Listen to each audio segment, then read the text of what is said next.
যদি সেই সুযোগ সুবিধা না পাই, সেই ন্যায় বিচার চাইতে গিয়ে যদি সেই বিচারটা না পাই, দূরে এই জন্য কি 24শে আন্দোলনের রাজপথে নেমেছি।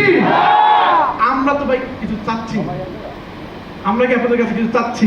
আমরা হচ্ছে ন্যায় বিচার। যেখানে অন্যায় হচ্ছে হয়তো সেখানে এক ভাই প্রতিবাদ করছে, এখানে অন্যায় হচ্ছে দেখেন স্যার, এখানে কাজটা হচ্ছে না দেখেন।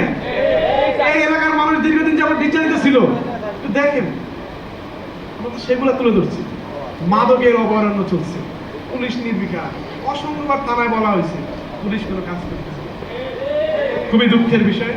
বক্তব্য দীর্ঘায়িত করবো না, আরো আমার পরে অনেকে বক্তব্য দিবে। তাই এটি অভ্যুত্থান নয়, যোদ্ধারা আপনারা জেনে রাখেন, এটি অভ্যুত্থান নয়, এটি রিলিজ। যদি কখনো কোনো গোষ্ঠী, কোনো সম্প্রদায় যেখানে যাবে সেইখানে সবকিছু সেইভাবেই আছে, মাঝখানে আমার মাথা বসে যাচ্ছে গুলিতে, এই আমার মাথা এটা বসে যাচ্ছে, আমি চিকিৎসা করাতে পারি না। ওনারা সবাই বহন্ত বিয়েতে আছেন, কোনো অসুবিধা নাই।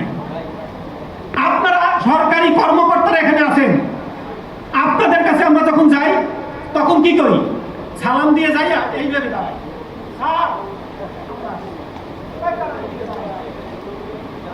আপনারা বলেন আপনাদের কি আমরা স্যার বলবো না? আপনারা আমাদেরকে স্যার বলবেন, এই কথাটা বলে যাবেন।